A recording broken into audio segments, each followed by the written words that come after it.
How do we help students build their writing skills when AI can do the work for them? We're discussing approaches to support students to do the hard work in this episode of the DIESOL podcast.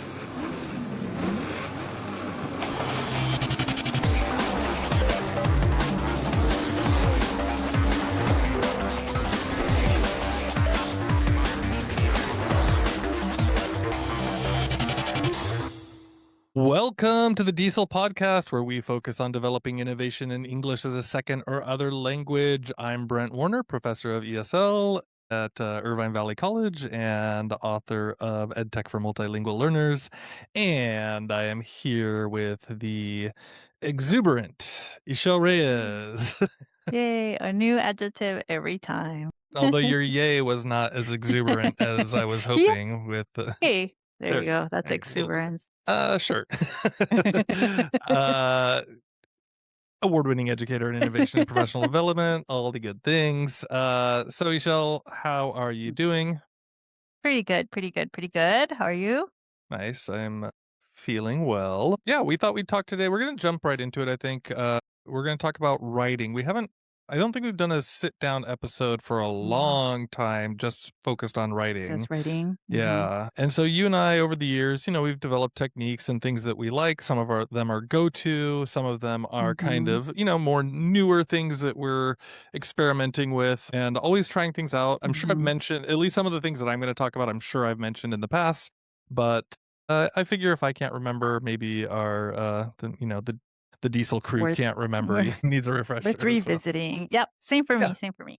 Yeah. So we're going to talk a little bit about writing. And I think it's a good time here in the summer. So maybe people are on vacation and maybe they're doing the last episode's 8-week curriculum. You really didn't like that we called it a curriculum. Yeah. But, like challenging yourselves to do other things. And so the one thing about writing classes, or if you're actually teaching writing, is like you kind of have, you really have to spend some time sitting down with it, mulling over changes that you're going to make. So hopefully during the summer, this is a little helpful to give you some extra time to think things over. If you're planning on, maybe applying some of these, some of them are real easy. Some of them maybe take a little bit more practice and trying, but into maybe the fall semester. So yeah, mine's taken a couple of iterations to get it to where I think I like it, but I'm sure it's going to change. So well, and let's mention that too, because I don't want anyone to feel like, oh, I got to, writing and working with students, and like, we kind of tease this with like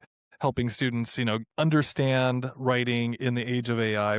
Actually, before we even get into techniques, let's talk about why this is so important, because I'm seeing a lot of students and they've been so raised in a system that's just so, whatever country they're coming from, but, it's like, you got to get A's. You have to, like those grades are so important. And so, and then at the same time, they're in a system that itself totally focuses on output instead of process, right? And so we're sitting here going, well, what's your essay, right? What did you write? What is the final result of this thing? And very rarely are teachers in there going, let's talk about how you wrote it. Let's get through the process. I mean, this is what we're supposed to be doing, right? But it's like you kind of teach them those things, and then you're maybe not as involved as they're actually doing it. And then at the end, you're like, okay, the final result is proof of your knowledge or your understanding around these things. Now, there have always been issues with cheating, of course, right? And like, hey, maybe they took and those will always exist. Those will always exist. And at the same time, I worry that the AI is driving students to misunderstand the value of writing, right? Like where they're like, hey, well, one, I mean, if they say they don't value writing, okay, like that's its own side conversation. But if they're saying, hey, I just want to make sure I get an A in this class, and it's like, how do we start shifting the entire conversation around your learning is the important part. The grade that you get for that is not important. And, how do we actually measure your real learning and not just a thing that you've given us at the end of all of this work, right? And so, or at the end of whatever time period that we've set. So this is kind of what we're trying to deal with. This gets much, much deeper, and, we can have longer conversations all around this single programming. Topic. Yeah, brain that's used to output. It's brutal. Process. Okay, let me tell you just a short story here, because it happened last week. One of my students was like, so upset that, most of my assignments are complete or incomplete, right? And then Mm-hmm. occasionally there's like a group of assignments that are all together. And so in Mm-hmm. Canvas, because you can only give like points, like you Mm-hmm. can do complete or incomplete for one thing, but like I had like 5 or 6 that are kind of grouped assignments, like have you done all of this each week for everything, right? And so the Mm-hmm. way that I set that up in Canvas, I was like, well, that one's kind of points because it is 6 different assignments that are all into the one category. And just as you're doing it, you get the point for it, right? And so, anyways, this one student missed 1 point. And so all the rest of the semester, she was doing great on these, like, Mm-hmm. complete incompletes, making sure she's finishing all of her assignments. And then 5 out of 6 on this one assignment. And she was like, I need to get a 6. And I'm like, we have been trying to break you of this habit of chasing points this Mm-hmm. entire time. And now, because of the failures of the structure of Canvas, you are now right back in that loop, right? And like Mm-hmm. stuck in this conversation where we're really wasting time because she already had like a 94% in the class. Like there's Mm-hmm. no higher than an A in the class, right? Mm-hmm. And so it's like, why are we having this conversation? Like, what value is it adding to anything? Oh, Mm-hmm. because it's important. I said, well, why is it important?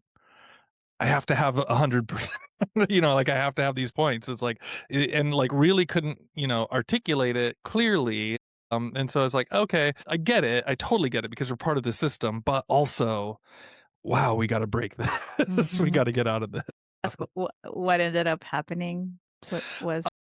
Yeah, I went in and I showed her all of her grades for everything that she'd done up until that point, and I'm like, this is 1 point. Like we've already spent, yeah, basically we just talked about this. What I just said is like we spent 10 minutes just now talking about this one thing, and is it really important? Like if we're talking about grades and at the the way that I assign Mm-hmm. grades at the end of the semester, does this all actually match with what your goals are for showing me your learning? And she's like, okay, I guess not. I guess it's okay. But like it wouldn't have But it's happened if she couldn't anxiety. see Yeah, the it's numbers. Yeah. right, right, Yes, right, right, exactly. right. Yeah. And so No, I that's what. get it. Like I'm not discounting her feelings or her position on that because that is a false understanding of Mhm. learning that she has been programmed, just like all the rest of us have, to understand that this is an accurate showing. And right. And then of course you and I know that, like, when we do norming sessions, for examples, it's like everybody has these totally different ideas, and one person's A could be another person's C, and Mhm. it's total, like, so even with a pretty good rubric, like you can still have vastly different understandings Right. of the quality of work. So, anyways, it's just a thing to be aware of as we kind of talk about this idea. So, like, we have to be able to break that down a little bit for our students before we can talk to them about the value of writing, because it's not just the final output with perfect English. That is not really showing me what you've been able to learn or the writing skills or the thinking that you've been able to develop. It's just showing me a nice product at the end. And how are we, and so like we need to start opening more conversations about saying, like, what are we doing as educational institutions, as Mhm. educators, to help our students in a world where they have been trained to give us that output that is perfect, right? And it's like, Right. well, hold on, let's talk about that. And so, That'll have to be another episode because, again, how do we set up a class to be more aware of process versus mhm. product? Yeah, that's So, right. So we'll hold that for longer for a mhm. future conversation that's a little bit more theoretical. We already got into it a bit, but let's talk about some practical things to respond to it. Let's So, go are back you to the ready? surface. Yes. Swim back up to the top. I'm ready. Okay. All right. So, Michelle, my first topic here, my first suggestion is a non-tech way of doing things, which is, I've talked about this before. You know that I love it. Go to the whiteboard. So, Because you the have 360 because whiteboards. we have 360 whiteboards. Get 360 whiteboards at your school if you can. If you can't, put up posters around the wall, like, poster boards around the wall or whatever else it is. But we have a few things that are important about and these ideas all come out of building thinking classrooms, right? So it's Mhm. that's like a math heavy conversation, but it's true for everybody, which is number one, physical movement, right? Students are, Mhm. when you hunch over and you're hunched over a piece of paper and it's kind of private and whatever, you're locking into this kind of protective physical form, and you want to have students up and open and moving around and physically, like when you write on the board, you're writing in bigger letters, all of those kinds of things. So there's real physical movement. There's a collective feeling when you see that everybody else is up there writing and producing something. Yeah. You know what I mean? Like oh, they're doing it, I'm doing it, it's okay, right? When you're looking down a little piece of paper, you don't know what other people are doing, that they're doing the assignment. Maybe they're just kind of, you know, doodling, or maybe Doodling. they're just not paying attention or whatever else it is, right? But when you see all the rest of your class around the room doing the work, then you're part of that collective. And then this one is a really big one, because a lot of teachers are like, oh, well, I'm just going to, have them write with a pen on a piece of paper that's taped to the wall or something like that. The whiteboard itself is a big deal because of the temporary nature of the expo pens or the dry erase pens, right? Because you make a mistake, you just take your fist and you can wipe it, and like it feels like it's not a locked in thing, where when you write with Yeah. ink, it is locked in, And right? then they And focus on the error and they're like, "Oh, it's mhm. not perfect." Now they become self-aware and then it just sort of like shuts down their creativity. Yeah, and they don't like crossing it all off, because that shows that the Mhm. air, like they can still see Mhm. the air, all these. So it's like, so it's really weird and interesting, deep psychology around It's this. the psychology of the blank slate. Yeah, exactly. And so my first one, if you're trying to encourage more writing, get people up, get them moving, make it a collective experience up on the walls as much as you can. I do recognize that not everybody has the whiteboards, but we've talked about wipe books before. Wipe books is a great resource, and so if you can get your school to order a few of those flip chart versions of them, you can stick them on the wall. You can take them down. You'll have like your own version of whiteboards all around the room. So that one can work a lot really well as well.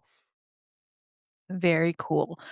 So, improving writing with chatbots would be more for smaller writing projects. And I have a couple I want to share. The first one is a text based activity. So, maybe you can select the piece that select the writing piece, so authentic writing that students can use to draw an image. So, this would be a descriptive piece, and it Mm. would be something where they're describing a scenery, maybe they're describing a person, and I've done a physical description of someone. And if you're watching on YouTube, I am going to share so that you can see.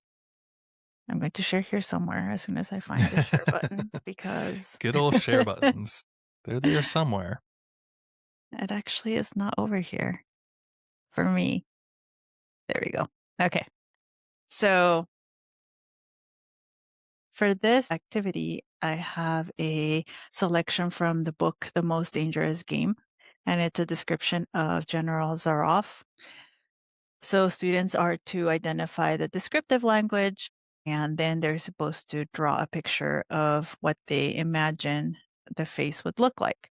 So Mm. students identify the descriptive language, and then they draw an image, they share their image, and then they're surprised. They have fun showing their versions of what high cheekbones might look like, or Mm. what the face of an aristocrat looks like. But then we take exactly the same assignment, so the same assignment description of reading the paragraph, and then based on the details, drawing a picture.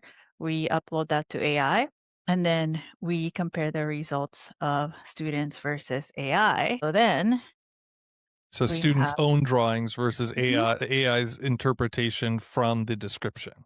Right, and then Okay. we for fun we do different AIs to see if the images are similar, and there will be one that stands out most of the time. But then students now we can take that image, either the image that students drew, take a picture, or the image that AI came up with. So ask it now to give it a description in 3 sentences, for example. And then Bes- students compare. Go ahead. So you reverse the hmm process, right? So Reverse you're the process. okay. And then we take a look and see what language matched from the actual text and what was new language, perhaps. Very So then cool. so then we can have, okay, now let's take a look at now you use those new words or those new phrases to describe that again. Nice. Yeah. That is my activity. I love it. So good. And the image-based thing is, Mm. and we've talked about this before, but like the image generation when you're talking about writing and describing and all these things, there's so many Mhm. interesting possibilities around that. Oh, And that's just students have come up with stuff that I just think, "Man, I wish we had more time to do this because you guys would write the curriculum." that's right. Yeah. Cool. Okay. So I've got an AI one too here. I did this recently. I built out a little activity for students who are working on converting direct quotes to reported speech, right? And so Mm. I like this one because it's kind of short, right? It's just like single sentences. And so I built a chatbot called Aliens Have Landed uh, in PlayLab, and we'll have a link to it in the show notes as well. So if you want to play it yourself, or if you're in Mm. PlayLab, you can steal it and remix it and whatever you want to do. But the game is basically it's a chat, so they're talking to the chat, and then the premise is that the student or the students, I had them sit together at a little two or three people at a computer, and they're working in the newsroom, and they're getting all of these phone calls where people are telling them about seeing these like alien sightings around town. And so then they're getting these quotes from these people, like this is the text that's coming in. So right, it's like, Ishel Reyes, quote, I saw a flying saucer land, in the hills above Mhm. Irvine, right? End quote. Mhm. And then the student's job is to convert that into reported speech. So, Ishel Reyes told us that she saw or she had seen Mm. so you're doing the verb tense changes, you're doing the pronoun changes, all of the different things that you're doing when you're moving into reported speech. And then it says, yes, good job. All right, you can take more phone calls, or no, this is wrong, like, whatever else it is. And so it kind of builds as a little game as you're going through, but it's one sentence at a time, and it's like a little motivation to hear what's going to happen next, who's going to call next, what kind of weird things that they see. And then at the very end, as they get to it, so you're I'm screen sharing here. sharing, yep. And so then as you get to the very end of it, what it does is it puts together a little newspaper article that uses their reported speech. So it gives a full newspaper article, but it ties in their reported speech into it. So it's like they had, made a game of it all, and it turned into a reported speech option for them. And so that now they have their newspaper article about the aliens that have landed in town, right? And so it's light, it's not too heavy. It's pretty good. It gives them review of all the language as they're going through. So it's saying, hey, like, Cool. you're sharing right now. Yes, you hit the tense back shift. You got the pronoun shift. You missed this thing, whatever else it is, right? Some of this is good, like not 100% perfect. Sometimes it misses little bits in it, but then as you get enough points, so as you play it over and Mm. over again, or as you keep Mhm. going through, then once you hit the number of points that we're looking for, then you either get the article published or you don't, right? And so Ah, it's that is pretty cool. yeah, so it's like gamified. It's Mhm. not too heavy because it's like one sentence at a time. If they do really well, if they're getting a few in a row, then it boosts their points up. So it like doubles their points. And so they're like, okay,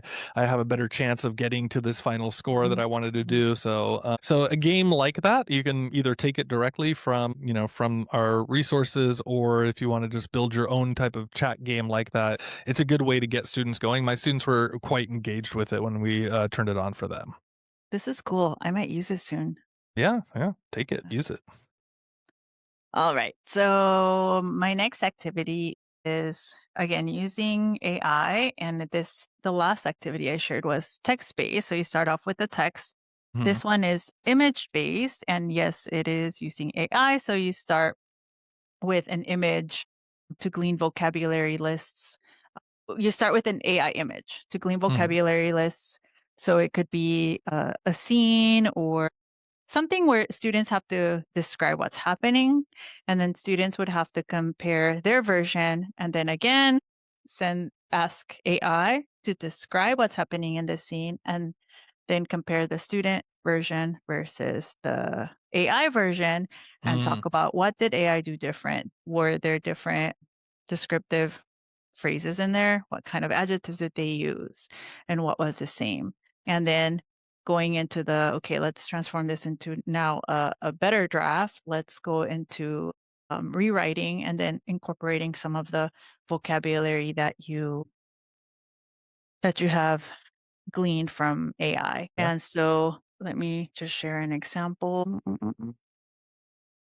Where is my I think okay, there we go. Sorry, I'm getting used to Zoom again. We were using Riverside and now we're in Zoom and things are in different places. So right now, if you're listening, this is a scene of it's a young boy. Looks like this is maybe in the 60s, I think. I don't know, Mm, right? Help me there. yeah, could be. Or in the South, maybe? That's what I think of when I see this image. Yeah, it's definitely got, like, an image of I would maybe even go earlier, maybe 40s or Mhm. 50s, 40s or 50s, yeah, based on the the dresses. dress and the clothes, and then, like, there's a tornado in the background, an old wooden Mhm. church, so it gives kinda that image. Yeah, like you said, an image of the South, uh-huh. Yeah. So there's a tornado, and now I ask students, answer all of the WH questions: who, what, where, when, why, how, and give me 3 lines. Or Mm, depending on the level of the student, some students can write a little bit more, or they actually get into it because they start thinking, "Oh my gosh, this is, I see a siren up there." And by the way, this image was made to try to get students to elicit particular vocabulary. So right. there's particular items in there that I wanted. And then we talk about the different versions that students came up with. And then we ask AI to describe. So we do the same thing, and it's a lot of comparison, but we compile a list of vocabulary so that we can incorporate again and reuse it. Usually we post it around the room, and I'm going to show a couple more activities here. You could do this at the sentence level. Mhm. So a sample sentence might be a young boy walking down the street. But then I ask students to make that sentence into a better sentence. And so now I have examples here of actual student work. Student A said, a light skinned, chubby, youthful boy with curly hair trembled down the street. And Mm, student B wrote, the boy walked down the street. He is an adolescent, obese, with wavy hair, pimples on his face, and he looks shy. right, But mhm, then we fed those to AI and we said, okay, let's see if what you imagined was what AI imagines based on your description. And so now I'm revealing the different images. And then what students did right after this is, "Oh my gosh, that is the same boy, but he grew up." And so they started naturally wanting to tell a story. mm, And so now you can ask them, "Okay, now I want you to sit down and tell me what is going on here and what's going to happen." So maybe more of a creative writing, and it does focus on the process. It's not just sit down and write for 10 minutes and then we're done. right. Yeah, I like it. That's very cool. And I could see, and again, back to these images, right? It's like when you have pictures tied in, it makes it so much more engaging. Even if it's just one Mhm, thing, it's like, oh, okay, it's not just like this abstract thing that's all just text. You're like looking at it and you're kind of thinking, and then you're processing through. So I love it. I'll just do a very short one, a little extra mhm, one here, which is using a chatbot to build sentence stems, right? So you mhm, can give students a quick little simple prompt, right? And depending on their level, but you could say something along the lines of like, give me 10 sentence stems to talk about, and then it's whatever their favorite subject is, right? So if a student loves baking, then they can put in baking. If a student really loves, soccer, they can put in soccer, right? And so then it can give mhm. them all these different sentence stems, and then it's just things for them to start practicing their language and kind of recognizing what's going on with. And you can also have them just say, simplify it, or give me simpler sentence stems, or give me harder or sentence stems. But again, that same thing where it's just like you can put that onto the students, they can then kind of recognize what they're wanting to say about things, but they just get a little bit of a kickstart from having those stems provided. And then you can do whatever you want with them, right? From there, you could say, hey, print them out. Let's do some stuff. Let's do some Mhm, writing on the walls. You could say, no, let me practice sentences and then give me feedback on whether or not I'm doing well. But just the ability for them to get a few structural points in place that can really help them out a mhm, lot as well. mhm, mhm. Very cool. Yeah. All right. This is just a moment to remind you that we are on YouTube. You can watch us. So please Woo! head over to diesel.org/YouTube, where you will find all the episodes, including this one. Yeah. Give us some thumbs up on videos when Yeah. you watch them. Comment. There's a lot of Oh, people on yeah. there. They're giving us more comments than on Instagram or any other platform. So Hey, all keep them right. going. It helps people find the show. It really does. Yeah. It actually affects the algorithm. That's a big one, right? Yeah, it's like people Mhm. leaving comments on Just things. So comment, just leave a comment. yeah, just say hi. Thumbs up. Awesome. All righty, Shell. I'm going to keep this last one here. I've talked about how I do this before, but I think it's worth bringing in because again, that writing process, right? When students, when we're talking about bigger writing, right? Like doing an essay, doing a paragraph, doing an essay, right? Like not just a couple of sentences, but really kind of trying to push your more advanced writing. This feedback cycle, or sorry, this peer review cycle that I use with my students, I've used it for many years and I fine tuned it as AI came in and all these different things.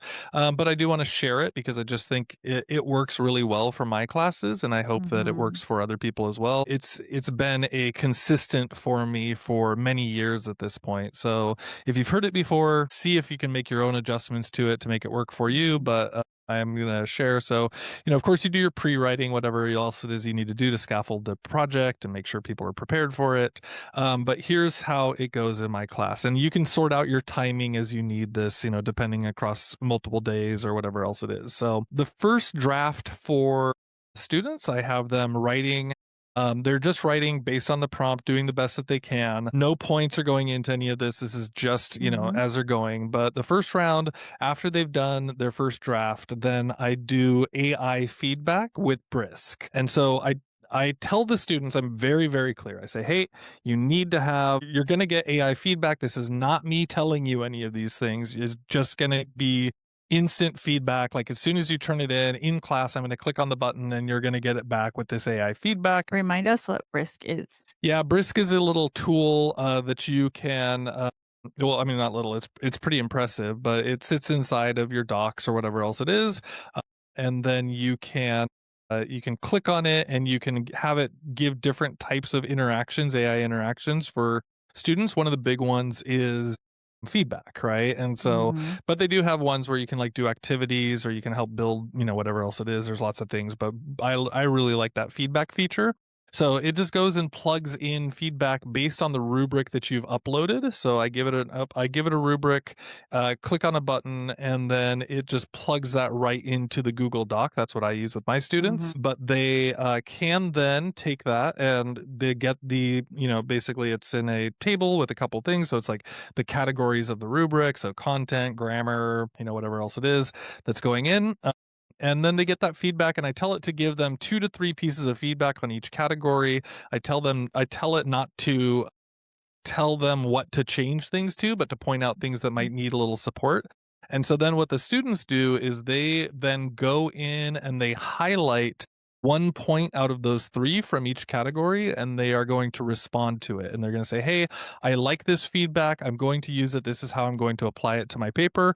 Or I don't like it for this reason, and therefore I'm going to ignore it. And they have to think about their Mhm. reasons for it, right?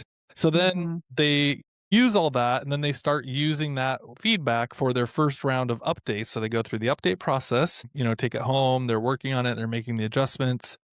Then we come back into class again and we do a peer review. So in the past, I used to do this on paper, and I still actually prefer paper, but these days it's just a lot of work to print out everybody's individual things, and maybe they're ready for it, maybe they're not, maybe they bring it, maybe they forget. So everybody in Mhm. my class, anyways, has a computer or they can borrow a classroom computer. And so then they pass around the computers now at this point, which is kind of wild, but Mhm. they sit in a table, groups of 4, they pass the table, they pass the laptop around, and we do one round of each category. So you can choose your categories, but in my class, it tends to be grammar first and then structure and then content. And I'm going to have to deal with the grammar now because with so many students using AI and Grammarly and all this stuff, I'm Mhm. seeing fewer and fewer grammar Mhm. mistakes, which is Grammar is really obsolete. it's such a I'm kidding. bummer. It's such a bummer. Like it's anyways. And we have to have those again, tying back to that beginning Mhm. conversation. But anyways, so they have these different ones. So they do grammar and then they're reading each other's paper, looking for grammar issues. They're going to give that feedback for about 10 minutes. Then when the time changes, then we rotate the computers and everybody's looking at the next paper, but they're not looking at it for grammar anymore. Now they're looking at it for structure. Are you showing me that you know how to write an introduction paragraph? Is there a hook inside of there?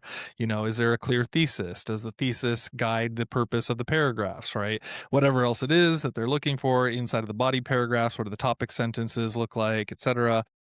that same process. Then again, you finish the 10 minutes, it passes around the computer to the last person, Mhm. and then you're doing just big content. Read the whole thing, see what you understand, give praise where you think things are great, talk about problems or questions that you have, things that you were unclear about. Share all of those things. And I always tell my students, make sure to be honest with each other. Like a lot of the students just say, hey, I just, oh, everything's great. They're really good. And I say, well, Yeah. if you I just have a do hard that, time giving yeah, yeah, and I say if you do that, then when they get the feedback from me, they're gonna feel real good in the moment you get it from them, or they get it from you, and then they're gonna go, wait a second, like I got all these bad feedback marks from Brent. What happened? And it's like, well, you gave them a false sense of security. So actually, what you did was you did them a disservice by being too nice to Mhm. them, right? And so we have Mhm. little jokes like, don't be rude, of course, don't say you're stupid for writing Mhm. this, but like you're but at the same time, like, hey, I don't understand what this is, or I don't, what is this supposed to mean, or whatever else it is, right? So they get pretty good at that. And then it goes back to the original person, and they all get to look at all the feedback from all their classmates, and they've gotten the chance to read all their classmate or a group handful of their classmates' papers. So it's a really positive cycle all the way through. There's a lot of learning going on in the whole process, and only then does it ever come to me. And that's finally when Mm. the first time I'm going to look at it is after they've done all of that work and after they process through everything. So it really cleans up the papers a lot by the time it gets to me, but it's also like it works out to be a pretty high value add, and they work through that process pretty well where they recognize they could do it with AI, but like then what are they giving to their classmates to look at? What are they thinking about? Like they're recognizing, not always and not perfectly, but they are seeing like, oh, hold on a second, if I don't do this, why am I doing any of this? Right? And Mhm. so it can be a pretty good process there as well. So that is the last one there for some things that you can do to help your students hopefully find a little bit better ways to deal with writing than having AI write it for them. Great. All right, it is time for our fun finds. And I recently found pixio-magnetic blocks. My Hmm. students are very much into fidget toys, and I have a lot of Rubik's cubes, different types of like brain puzzle fidgeting toys. Okay. And pixio-magnetic blocks are just little blocks, little magnetic blocks, and you can build with them. They're pretty light, so I guess you can travel with them if you're a traveling instructor, like I am sometimes. They're fairly affordable so that you can have a set in your class, and that's another thing that students can use, and then you're not using up like the one only Rubik's cube or two Rubik's cube. You can actually have a few. And my students do take and build things with them, and it just releases a little bit of energy. Plus, they're a lot of fun. I think, and you Cool. can find them in lots of different color palettes. Yeah. So if you, I think some people go crazy, all crazy, and then they build like pixel versions of different things, and it comes with challenges that students can attempt. But yeah, they're pretty cool. They have Yeah. them in Because many sizes too. I get it. Yeah. So they're all little magnetic Mhm. blocks, and Just each one of pixel them can blocks. just, yeah, they're pixels, right? Mm. So when you build them, that it actually does look like pixel art inside of there. So It's like yeah, Minecraft in nice, 3D. very Yes. cool. And yeah, Minecraft in 3D. Yeah, that Yeah. makes sense. Mhm. Cool. All right, mine is quick and short. So I was at the post office recently and I had to get new stamps. So if you haven't bought stamps for a while, I just You're found in these. for a shock. Yeah, they're 78 cents for a stamp now. Anyways, that's the world we live in. So Bruce Lee stamps though, the guy's like, hey, so I'm like, hey, I need to buy some stamps. He's like, well, we've got flowers and we've got, they were all like kind of these ones that were boring. And he's like, oh, and I've got this Bruce Lee one. Mhm. I'm like, yeah, give me the Bruce That Lee is one. cool. So it's like this cool That's a stamp. cool.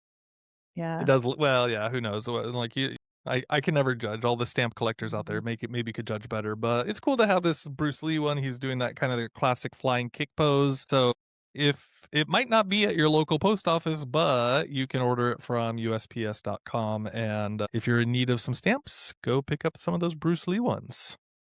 Very, very cool. Yeah. So, for the show notes and other episodes, check out diesel.org/139. You can find us on YouTube, Facebook, or Instagram at diesolpod. That's right. You can find me on the socials at Brent G. Warner. And me at Ixie_Pixie_. That's IXY_PIXY_. Woo! Thank you all so much for listening to the Diesel podcast. We Or will see watching. you or for watching or for putting it on YouTube and listening while you're doing other stuff around the house. Whichever it is you're Yeah. doing. However you live with us and however we live with you. Thank you so much for listening And and see being you a on the part next of the episode. Diesel podcast. See you next time. Bye.